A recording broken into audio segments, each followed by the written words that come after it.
এক গরম দিনে একটি পিঁপড়া পানি খেতে নদীর ধারে গেল। পানির ধারে গিয়ে সে হঠাৎ পিছলে নদীতে পড়ে যায় এবং ডুবে যেতে থাকে। সে অনেক চেষ্টা করে পানিতে ভেসে থাকতে, কিন্তু ছোট্ট শরীরে সে টিকে থাকতে পারছিল না। এক গাছের ডালে বসেছিল এক ঘুঘু। ঘুঘুটি সব কিছু দেখছিল। সে সঙ্গে সঙ্গে একটি পাতা ছিঁড়ে নদীতে ফেলে দেয়। পাতাটি পানিতে ভেসে আসে পিঁপড়ার কাছে। পিঁপড়াটি সেই পাতায় উঠে পড়ে এবং বেঁচে যায়। কয়েকদিন পর সেই পিঁপড়াটি আবার ঘুরছিল নদীর পাশে। তখন হঠাৎ সে দেখে এক শিকারী ধীরে ধীরে সেই ঘুঘুটির দিকে বন্দুক তাক করছে।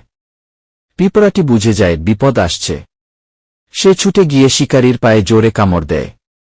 ব্যথায় চমকে উঠে শিকারী, আর ঘুঘুটি উড়ে পালিয়ে যায়। এবং তারা দুজনে ভালো বন্ধু হয়ে ওঠে। ভালোবাসা ও সহানুভূতি কখনোই বৃথা যায় না। ছোটরাও বড়দের উপকার করতে পারে, যদি মন থাকে। এটি থেকে আমরা শিখতে পারি, একদিন যে সাহায্য করে, অন্যদিন সে সাহায্য পায়। ঘুঘু ও পিঁপড়াটির বন্ধুত্বের জন্য একটি লাইক দেওয়া যাবে কি?